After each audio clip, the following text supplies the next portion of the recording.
we'll start from here.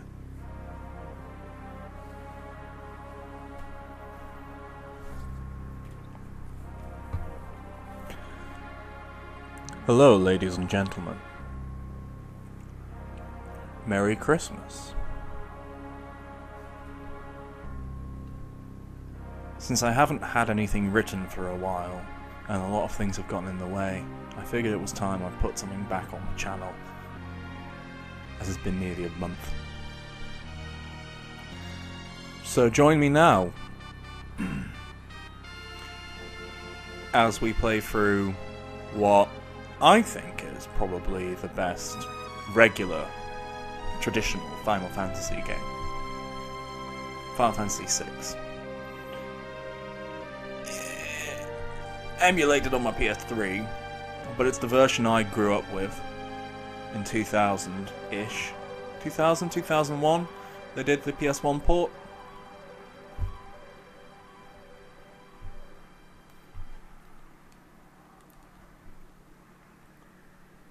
Now just this setup is just fantastic.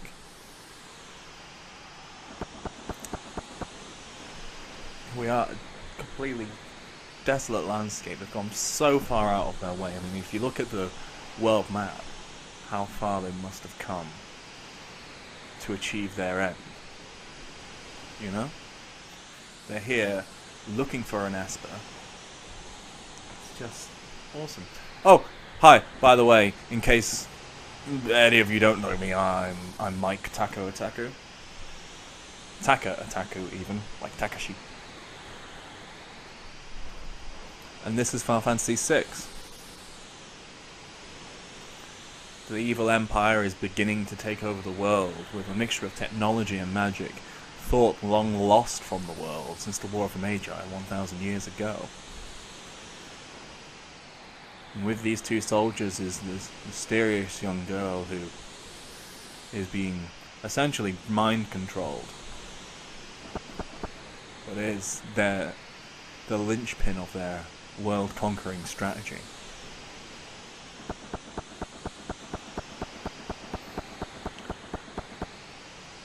I think the mechs are a bit... I think they could have done the sprites better. But the sprite work on this game in general. Like here, this is fucking amazing.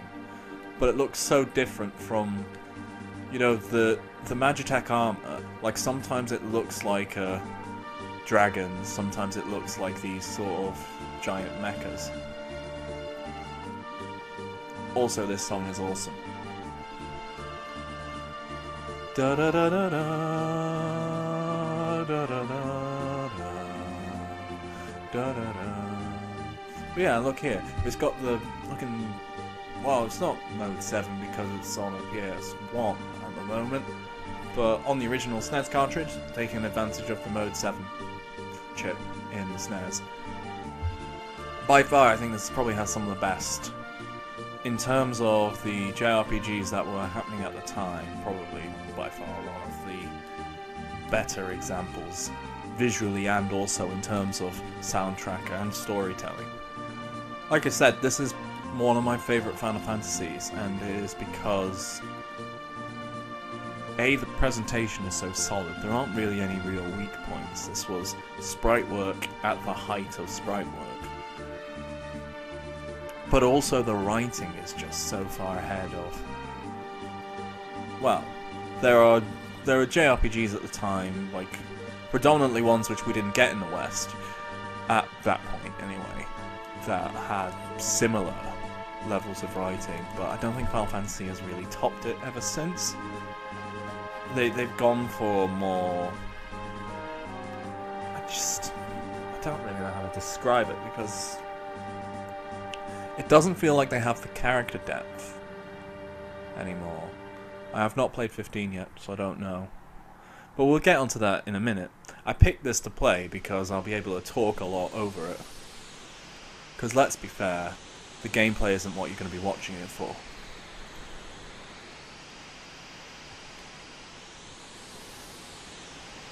Yep. Now this is just... I mean... Like, just the difference on how it looks from each angle. I just think that's a bit of a weakness. Oh, here we go.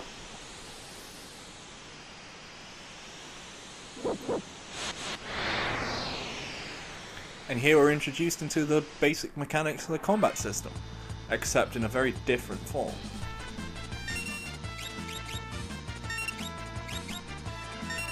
Now honestly, all these extra things that Terra has,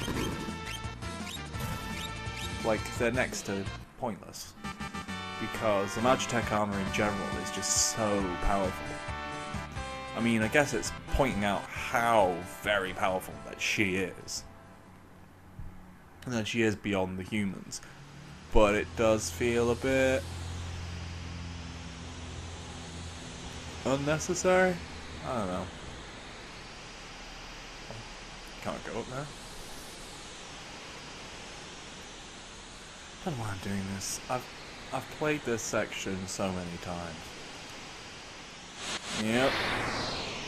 Not even Narsha's safe. Oh dear. And it makes me feel bad because these are the goodies. Right. Let's give you a missile. I mean, I should have just done the bio blast. I probably would have gotten both of them, wouldn't it? But you know, joy.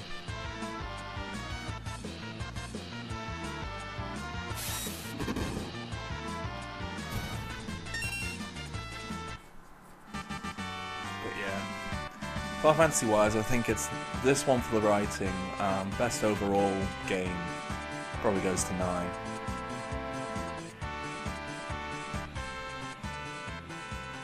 But here you see you've got like arguably Terra is your main character, although Locke could be your main character and Sarah's could be your main character, or Sellers, I can't remember which one it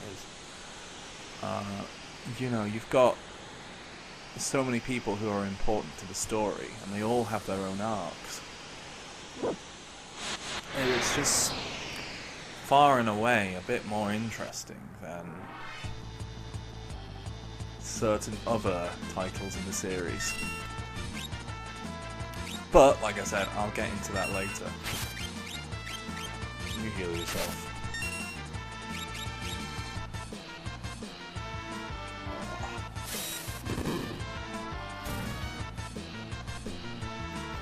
But yeah. But look here, for example. That fucking... like... the monster sprites, they're amazing. I always thought it was a bit of a shame that the character sprites were the same as they are in the field. I felt like it would be a bit better if they also had something a bit more elaborate. But then again, like animation and so on. I mean, having attempted these sorts of things now as a... well, at the time I was doing it as a teenager. Oh yeah, I was going to talk about that. Yeah, this is the game that made me want to try and do games myself. Obviously, that didn't really turn out how I wanted it to. But I got RPG Maker 2003 at the time. And I tried to do a game. And, I mean, for like a 13, 14-year-old, the story wasn't that bad. It wasn't the worst thing I was writing at the time. You know, this was the point in time where young men write poetry, so, you know, that was bad.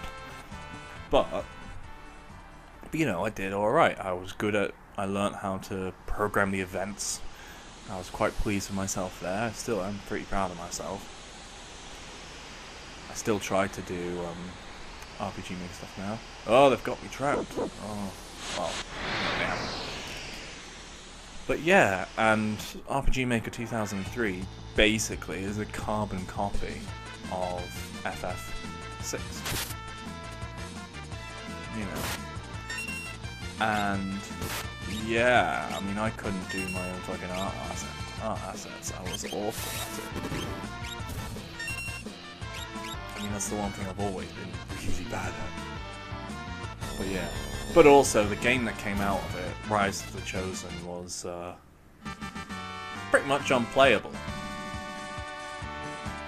like, I didn't have to do anything in terms of the core programming, so there was no excuse for that, but basically, like, enemy groups were completely unbalanced. You would just walk in the wrong... Well, actually, you'd go the way you were meant to go, but you'd die instantly because... yes, you do have cure. Actually, just do all of you a bit. I say one thing that does do my head in is the cursor sound effects. I think they're really quite painful. I mean, they're a bit better nowadays, but yeah. Also, have you seen that remake they did of this? It looks awful. Why would you ruin it like that? And I know, like, a lot of people are like, oh no, you've ruined this, you've ruined that. But when you go and say, right, what do we need to update? Well, we could update the graphics a bit, and then go, right, well, let's make it look like a really low-end Flash game. Oh, it's mad. Especially when these sprites, I mean, even like I said, I would like larger, more detailed character sprites on par with the enemies, but I would also, you know, like, it's still, like, these are very nicely done. Like, the 16-bit style, like, it works really well. The pixels, they work quite well together, and just going in and doing, like a half-assed Photoshop of it, I guess, you know, it just feels like they not used to the filter, whereas the limitations of older consoles, they encouraged better art because you can only do things a certain way. So you look there, look at those sprites, and like the shading is really good, but that's pixel by pixel. You will have like a white and then like a slightly, and then like slightly coloured, and then a bit more coloured, and eventually going out to the edges where it gets darker and darker, and then you like sort out the shadows of the image and so on. Funnily enough, I eventually did learn how to do like these kind of art assets. Not very well. I might put some up on screen. But yeah. Yeah, this game, it's really good, and I mean, like the chipset, look at that, it's fucking wonderful. It's, you know, it's tile based, and doing that shit, it's not easy to make it look good. They managed to make it look good. They managed to make it look good. They managed to make it visually interesting. They also make it interesting from an exploration standpoint. Ah, dear. Anyway, but yeah, I'm mostly talking about the visual stuff because nothing particularly interesting is happening plot-wise yet. I actually think, I mean, this is a good intro. Oh. Eerie glow surrounds you. No, I don't need info about save points, but I will save. Save. Slot 1. Do I have space in there? No. How about slot 2? Yeah! Okay, we're saving in slot 2, apparently. Because on this modern games console, it can only manage to do single 1 megabyte memory cards. Fucking hell.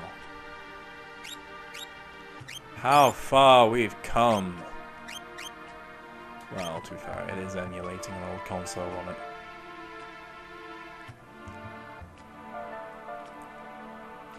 But yeah, I don't understand why the PC version of this is like an awful, awful, awful mobile remake. Because really, it wouldn't take any effort to just either emulate this version or emulate the GBA or the thingy one. Blah blah blah. What's it called? Yeah, the GBA or the SNES one actually. Yeah, the original SNES. But I'm genuinely surprised it didn't get the same treatment that like Final Fantasy IV and Final Fantasy III got. Yeah, we're gonna talk about that now. So FF3 is fucking awful. The original, the NES version. Like I can't stand it. There's no, there's not a lot of plot to it. That's one of the main things that the remake for DS managed to give it, as well as like nice visuals in the style of was it Four Friends? Final Fantasy Four Friends or Four Heroes of whatever. The one that was basically Bravely Default before Bravely Default. Anyway, it's in that style.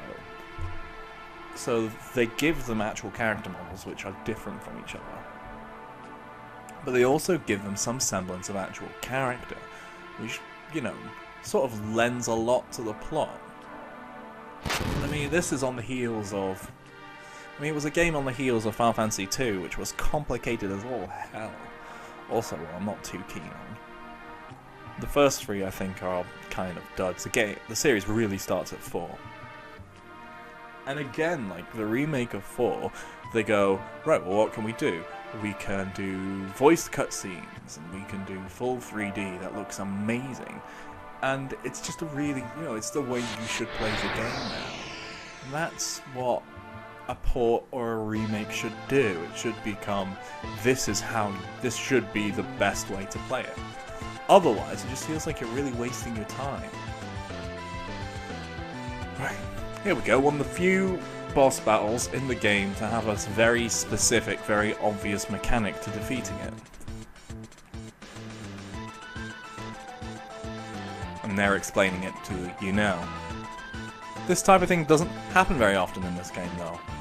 Like most of the bosses, most of them are basically just regular monsters, but bigger and meaner.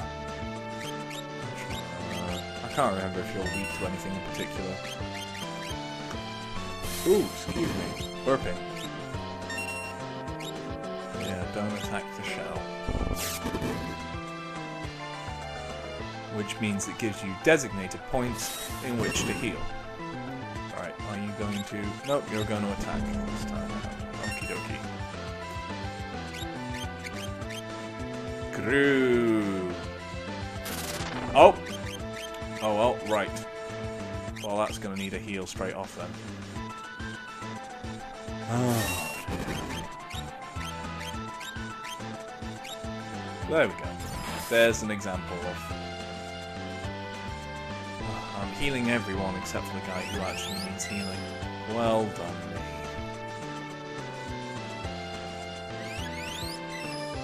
Oh well. I mean, if there's any time to look like an idiot, might as well be now. But yeah, I mean, this isn't exactly a difficult fight. But it does that thing that JRPGs tend to do, and that it takes a long time. This is actually quite common criticism of my favourite game in the whole wide world, Grandia. But like 50% of that is the same reason that people like fucking Final Fantasy V. Not 5, yeah. Final Fantasy 7. Why did I say 5? Actually, I don't know if like people like 5. 5 is alright, I think.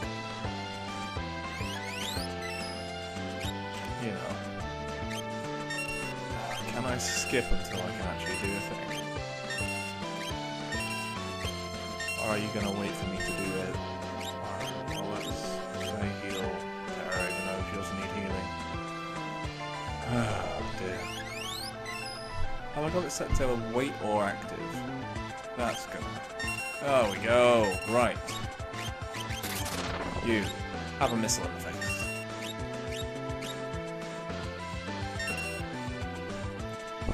But yeah, I mean, I might as well talk about it now. Oh, wait, maybe not. There might be stuff happening in a second. Well, there's a teaser for later then. You will later on be told about why I don't like Final Fantasy 7. By the way, yeah, I don't like that. Like 8, like 9. Like 1 for what it is. Like the remake of 3, like 4 and its remake, like 5.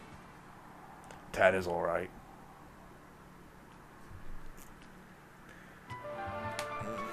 Two could have done with a few passwords. No, I might replay that at some point. See if there's a Wonder Swan version or something. Oh no, naughty. Or actually, wait, no, there's legal. Fucking yeah, there's ports on like PS1 and PSP. I'm gonna say PSP. Yes, because there was Origins, wasn't there? Yeah. Yeah, I might get them. My PSP is a little JRPG machine. Oh, hello. Tree talk.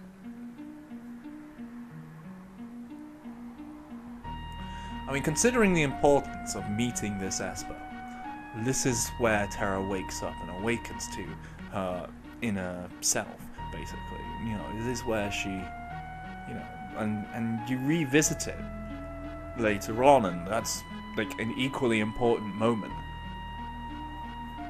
But you only really get it at the end, and it's not actually that good an Esper, I don't believe. Although I think it's the one you get if you want to learn all three of the big, you know, the main elements, Blizzard, Fire, and I think that's how you learn Blizzarga, Faraga, and what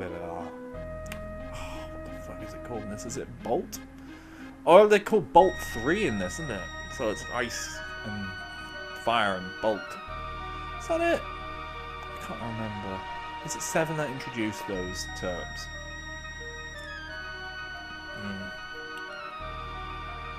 Oh well. But yeah, this is really important.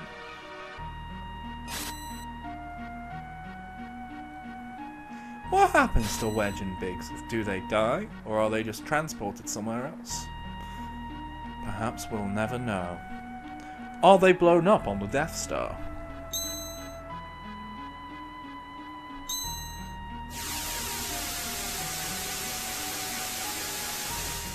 Final Fantasy VIII, that's a guilty pleasure of mine. You know when you know a game is not very good, and not as good as like what's come before or come after, but it's still fun. I like the story on it. It's got lots of really stupid episodes going on. Especially that first disc. First disc before it goes really fucking stupid. Anyway, back to FF6. Let's talk to you. Where am I? Whoa! I only just removed the crown. Head hurts. Why is Harry like head hurt? Oh no. Da-na-na-na. We gotta slow it down.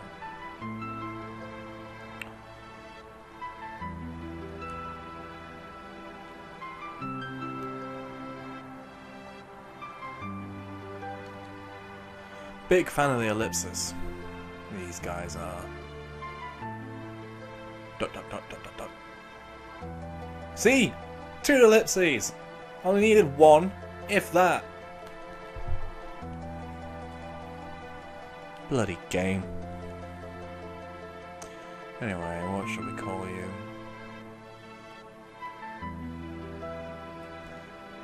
No, we'll keep you as Terra. We'll keep them with their canon names. Kaboom!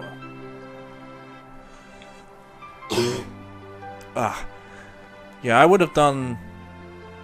There would be hours and hours and hours of this done if it wasn't for the fact that I was sick on Christmas, like I always am. But it meant that I was bedridden for 2 days, and I'm kind of just about getting over it. It's the day after Boxing Day now. I have to go back to work tomorrow, so I only get a little bit of this done. But I might continue it, because this is a good thing I can just talk about shit over. Because it takes so fucking long.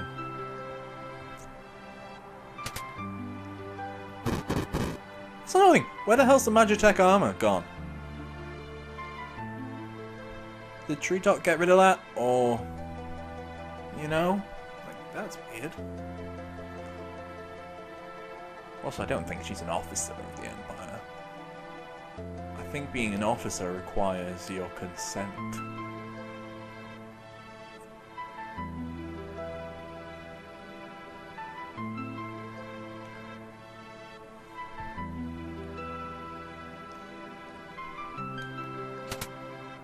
Well, let's have a talk to you first.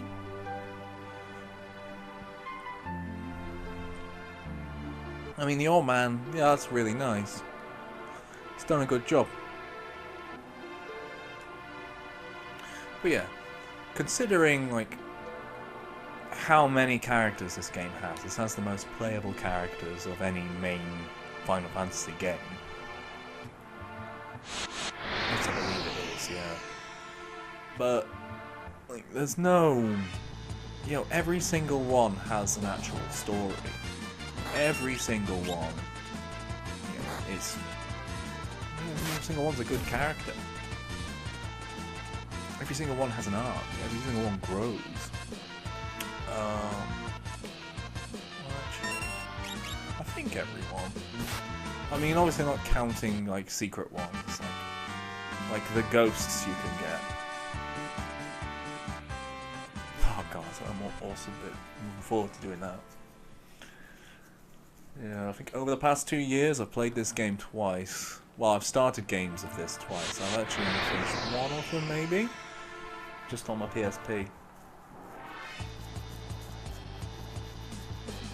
Anyway, this is super boring, so let's have a chat about Final Fantasy VII and why I think it is naff. Like, I understand that it's very important for the time, and it is very much, like, a lot of people's first JRPG. Like, especially in Europe. Like, it's very important in that in the US, you had a fairly large library of JRPGs on the SNES. The SNES didn't actually really take off that much over here, or at least it didn't in the UK. I knew people who had Mega Drives, which Americans would call a Genesis. But didn't know anyone who owned anything Nintendo until the N64 came out, and then it was only like the rich kid who'd have an N64 because you needed to be rich to own a cartridge-based system at that point in time.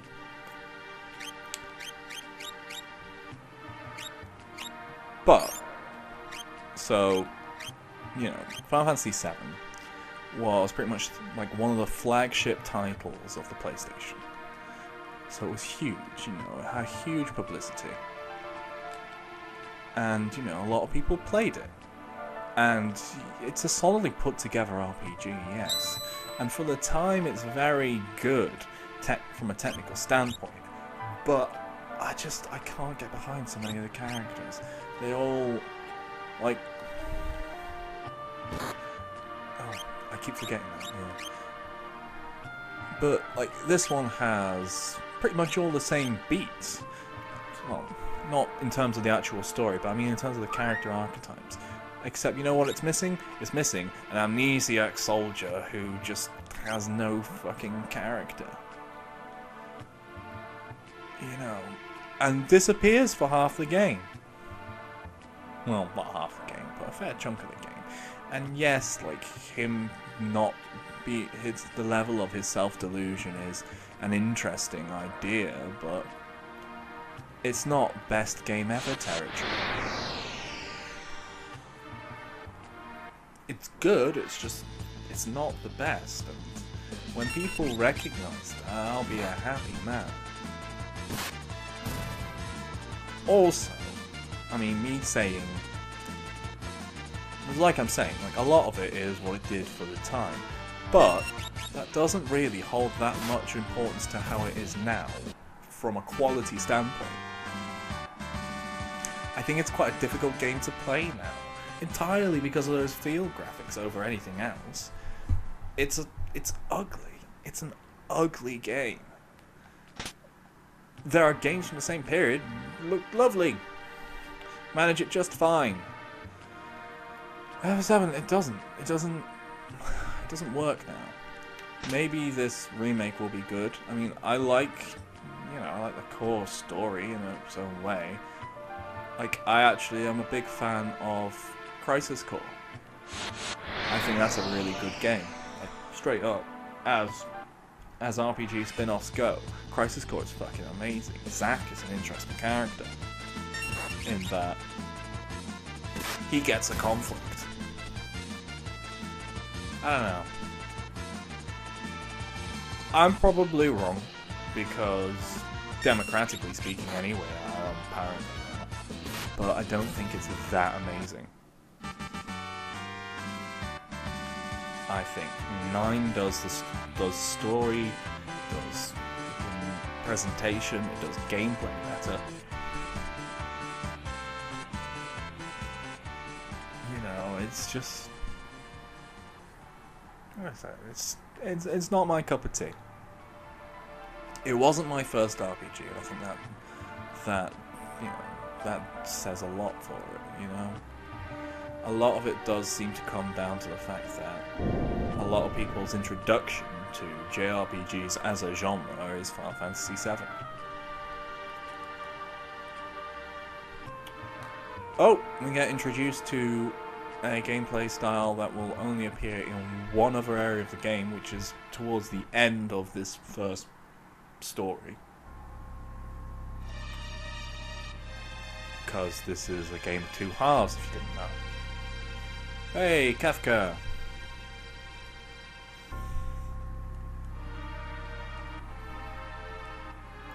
Fucking frightening villain.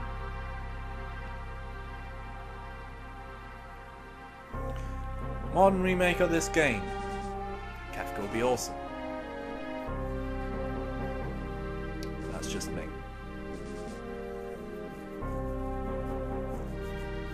But yeah, it's more that Final Fantasy VII is the one that's gotten all the... It's getting the ridiculous budget remake. It's the one that got all the spin-offs. It's the one that got the films. It's the one that got anime out about it. And, you know, like it's got some cool ideas in there, and it's got some cool visual ideas. The environments are fucking amazing in it. Like, that is the thing. Like, the world building is fucking on par. I just can't be fucked with Cloud's story. There he's a saccharine. And everyone else is a non-character. Whereas it feels like this has a bit more life to it. But I think a lot of people will get turned off. Well, it's not a problem now, but I think at the time when I was playing this, I was in the minority in liking it.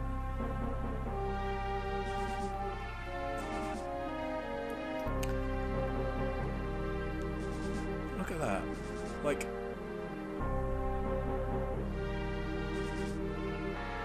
there's no megalomaniac who... Well, there is a megalomaniac trying to destroy the world, but your initial threat is the fucking Nazis. They're technologically advanced magic Nazis. And then the switcheroo when it goes to standard sort of affair. It's not someone's stolen the kingdom. It's not you have to save the princess. It's you have to save the fucking world from the tides of National Socialism. Except they're not really, but you know, it's the same sort of imagery and so on. Like, actually, I don't even know what Gestalt wants to do. But, you know...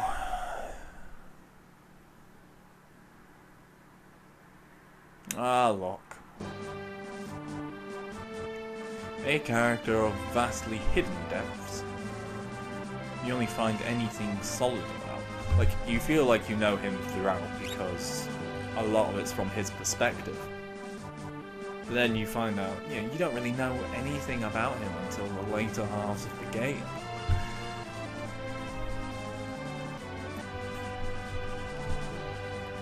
That's, I think, is quite an interesting thing, is that these guys have got, you know, there's stuff going on. Anyway, I'll stop being mean.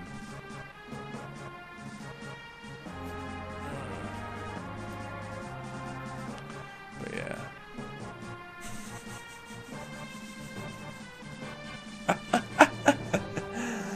Oh god, that's a bit of a mouthful.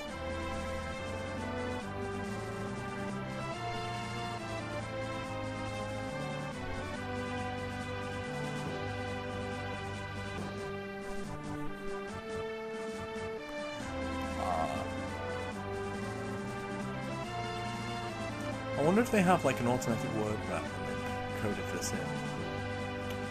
Because what I always found was a bit tricky when doing RPG Maker projects was getting...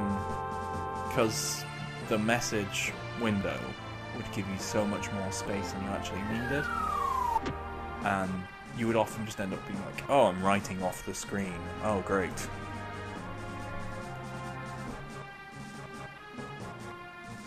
I think it was straight up like someone's like hacked version of the engine that introduced we'd put a line here so you know where the end of this, where the end of the fucking message box is. But yeah, I wonder. Because some of this is a bit awkward, doesn't quite fit on. Also, more ellipses! More ellipses! These people are just pausing in the middle of sentences. Ellipses! Exclamation mark! Fucking hell!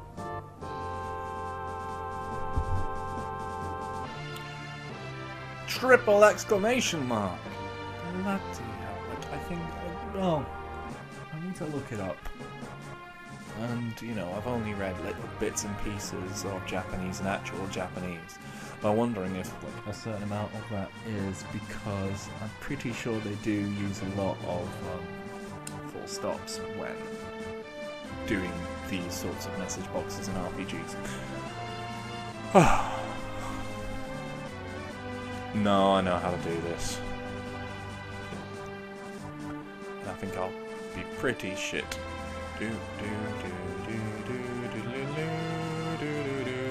Right. You can go there, Lock.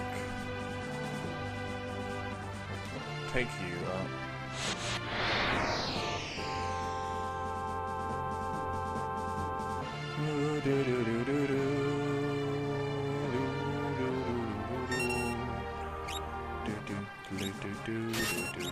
And then we'll just have you all fight. You see, those sort of selection and affirmative noises are so... they're a bit painful.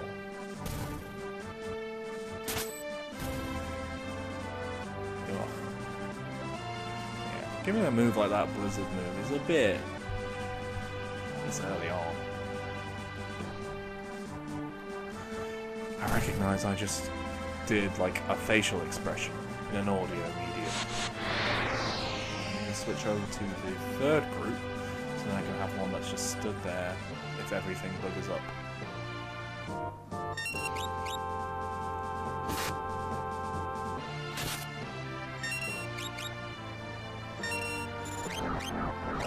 Oh, is Kurama, are you gonna be...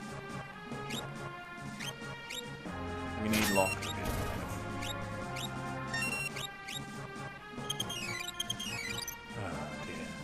That's a sound effect that's ingrained into my brain.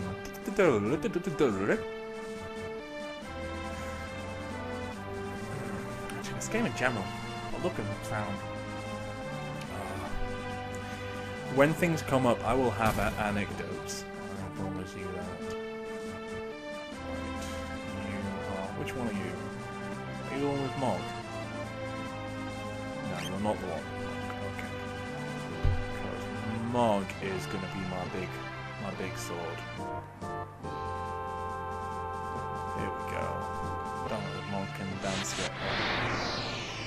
I do like Mog as a character. I'm pretty. I think Mog is one of the ones which doesn't actually have a character, isn't it? But it's just cool. I fucking love the dancing. Oh, I can't dance. But he has conspicuously larger hit points. Almost as if you can get him as a level 25 just before going up to the big place to do things. Ooh, being a bit coy. Right.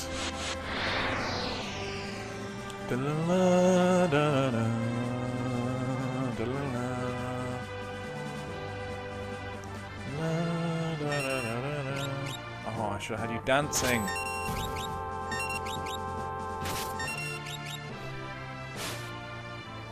But yeah, and this in turn introduces you to the idea of... so you've already been introduced to characters having magic. And through Lock, you've got characters that have, you know, you've got things like steel. But then you've got Mock, whose introduction to the fact that some characters have special abilities which are essentially a stand-in for magic. So let's have a bit of a dance. Dust Requiem, sure.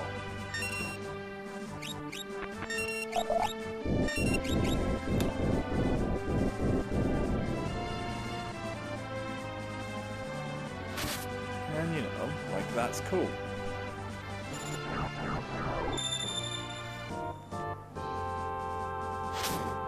Ah, damn, right. So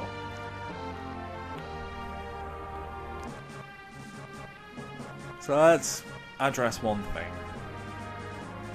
Because I think everyone can accept that, like, NES Final Fantasies were one thing. And the PS1 Final Fantasies and the SNES Final Fantasies, they all fit into their one little niche. And then there's everything that came after.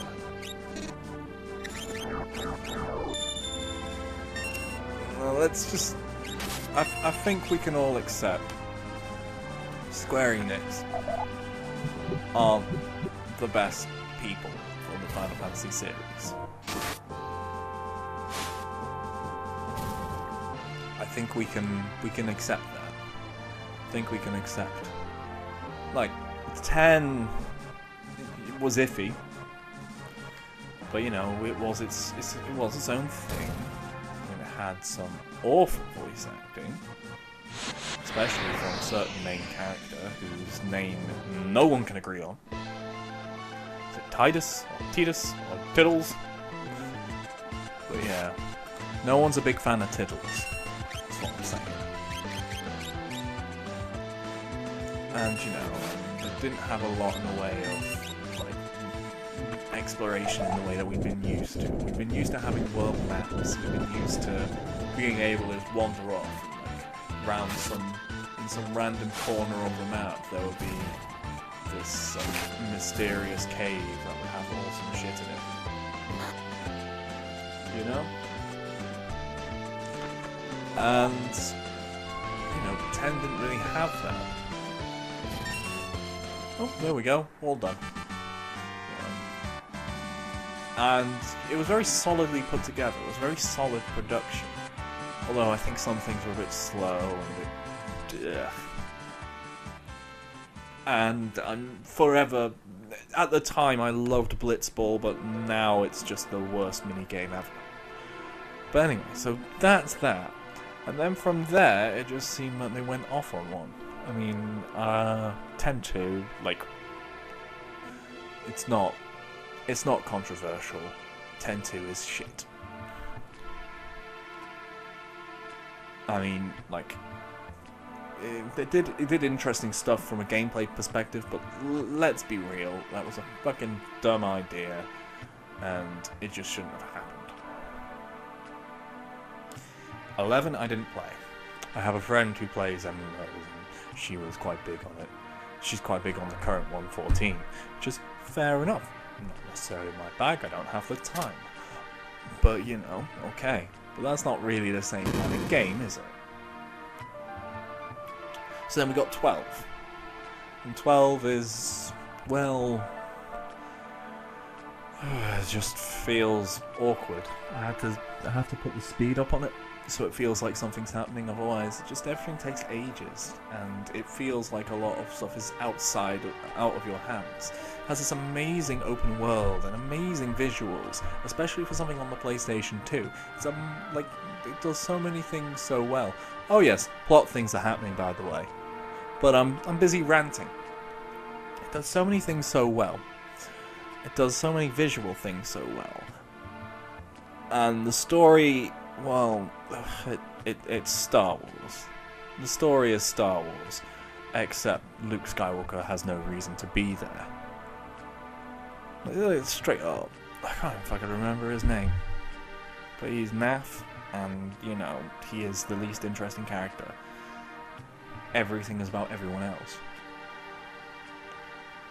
But, you know, and it had that amazing open world. It did so well at that. It like went, well, you don't need like a little bloke on a globe, but we can make a fantastically detailed sandboxy sort of scenario, and that's awesome.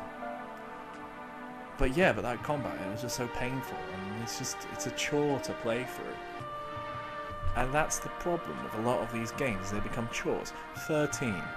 Okay, I only played the first 13 game. I got 10 hours in, and I was still doing the same thing over and over again while these people whined. And again, it became a chore. These games become chores. I've heard good things about 14. I've heard very good things about 15, and eventually, when I can afford a modern console, or it goes onto PC like any sensible thing would, then, you know, we'll see then. But apparently that's fun, but it's a different kind of beast. But yeah. But I think, you know, these things are in little groups, and I think 15 is the start of a new group. Ooh, tutorial land. I don't need that. How are we for health, though? We're good for health. Good.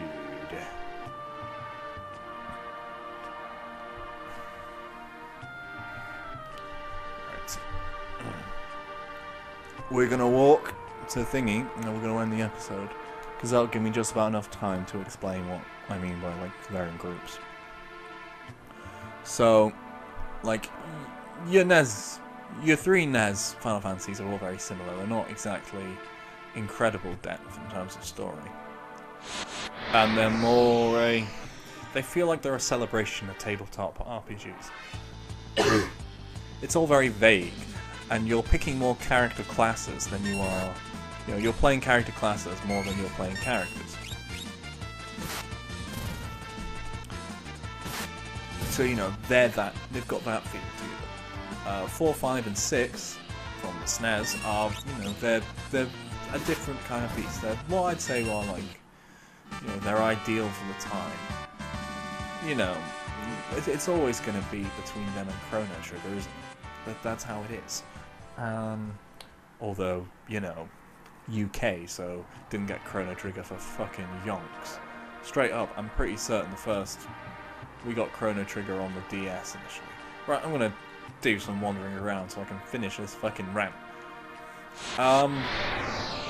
So yeah, like, the UK, we really got introduced to JRPGs in general around the time of the PlayStation. And I would say the best one out of those bunches, I think 9. I've yet to see what the PC port of 9 is like, because it kind of looks awkward. I won't lie. Like, I think if you're just gonna upscale those models and those textures, it's just like cleaning that up. It's to a certain extent, like, they benefit from a lower technological standpoint. So fucking the recommended settings for that is fucking hilarious. But yeah, and then like the group after, like the PS2-ish group, although I would put the PlayStation 3's fucking 13 games in there, and see like the peak of that is probably 10. You don't want to be awful, but you know. Ugh. And then you got to keep in mind all the fucking spin-offs. And then Bravely Default, that shit's, you know, Bravely Default. It's a good battle system. Anyway, I'll get on to spin-offs next time. I'm gonna save this. While I'm saving it, I'm going to say, I will see you later. We'll see how long this is, because this could go really, really bad. Alright. Right, I will see you later.